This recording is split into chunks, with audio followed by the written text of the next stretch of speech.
You can forget mouth-to-mouth with this new way to perform CPR. CPR is a technique used across the world to help revive a person when their heart has stopped beating.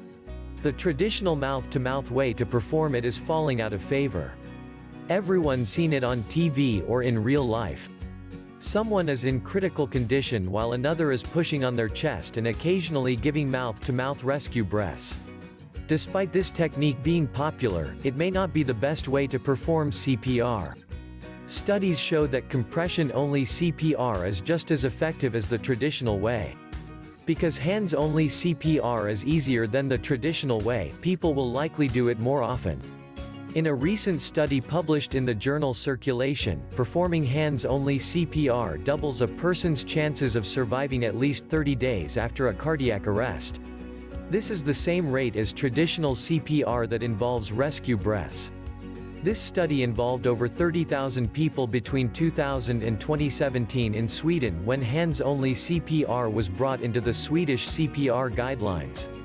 By removing the rescue breaths between chest compressions, there was a six-fold increase in hands-only CPR use throughout the study. The breathing aspect of CPR is generally not effective, so pumping the blood to preserve organs is the most important thing to do. Less than 50% of people who experience an out-of-hospital cardiac arrest are getting CPR. Research has shown that the public hesitates because of either a lack of training, doing it wrong despite having training, and also the legal consequences associated with performing this. Many people also hesitate doing CPR because of a fear of diseases. Hands-only CPR opens up an opportunity to people who may have an issue performing mouth-to-mouth because germs and diseases. Although Good Samaritan laws are different in each state, there are protections in place to prevent litigation in cases where people perform CPR with good intention.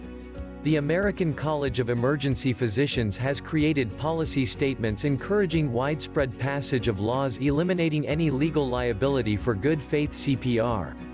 If you want to know how to do hands-only CPR, here are the 3 easy steps. First, call 911 after you do that. Place the person on their back, and kneel by their side. After that, place the heel of one of your hands on the center of the person's chest, and place the heel of the other hand on top of the first hand. Lace your fingers together. Lastly, keep your elbows straight and compress the chest at a rate of 100 to 120 compressions per minute. The key is quick recognition of a cardiac event and starting compressions immediately. One common mistake performed by those doing CPR is chest compressions that aren't deep enough. Studies show that to have effective chest compressions, the person performing CPR should push down at least 2 inches deep. In this process, they should allow complete rise of the chest after the compression to ensure appropriate perfusion, or blood flow. Each year, there are over 135 million cardiovascular deaths worldwide, including over 475,000 Americans.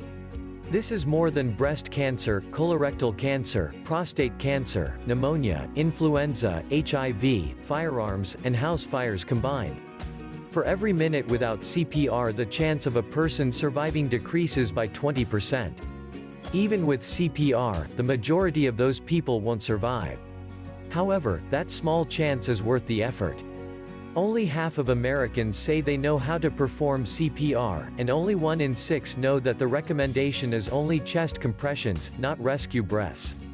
Because you know all of this, you now have the ability to help someone dying without the fear of getting germs and diseases. If you thought this information was useful, don't forget to subscribe to the channel, leave a like, and comment what you think about this new way of doing CPR.